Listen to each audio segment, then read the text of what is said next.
অন্যদিকে পেহেলগাঁও কাণ্ড নিয়ে বিধানসভায় প্রস্তাব। আগামী 10ই জুন প্রস্তাব আসছে বিধানসভায়। সেনাবাহিনীকে সম্মান জানিয়ে প্রস্তাব স্পিকারের। মমতা বন্দ্যোপাধ্যায় এই প্রস্তাবে থাকবেন।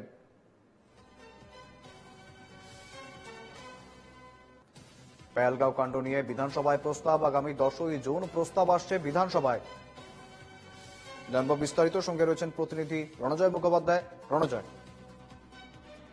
দেখো, পাহেলগাঁও অ্যাটাক হয়েছে এবং সেই জায়গায় ভারতীয় সেনাবাহিনী যেভাবে তারা তারা পাকিস্তানে গিয়ে প্রত্যাঘাত এনেছে, নটা জঙ্গি ঘাঁটি দুর্মুষ করে দিয়েছে এবং কোন রকম সিভিলিয়ানকে আহত বা নিহত না করেই এই কাজ পুঙ্খানুপুঙ্খ ভাবে একদম টার্গেটে আঘাত করেছে ভারতীয় সেনাবাহিনী এবং সেনাবাহিনীকে কুর্নিশ জানাতেই বিধানসভার পক্ষ থেকে এই প্রস্তাব নিয়ে আসা হচ্ছে। স্পিকার বিমান বন্দ্যোপাধ্যায় তিনি এই কথা জানিয়েছেন।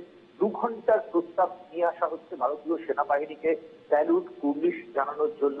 এই 2 ঘন্টার আলোচনা হবে আগামী 10 তারিখ 10ই জুন। প্রসঙ্গত উল্লেখযোগ্য 9 তারিখ 9 জুন বিধানসভা শুরু হচ্ছে, শোক প্রস্তাব হবে 9 জুন এবং তারপরের দিনই যখন সম্পূর্ণভাবে বিধানসভার বিজনেস শুরু হবে, প্রথম দিনেই শোক প্রস্তাবের পর প্রথম দিনেই আগামী 10 তারিখ 10ই জুন পাহেলগাঁও নিয়ে প্রস্তাব আসতে চলেছে রাজ্য বিধানসভায়।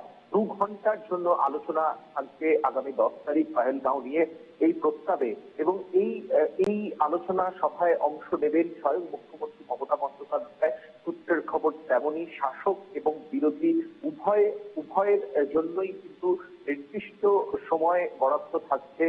1 ঘন্টা করে সময় বরাদ্দ থাকছে।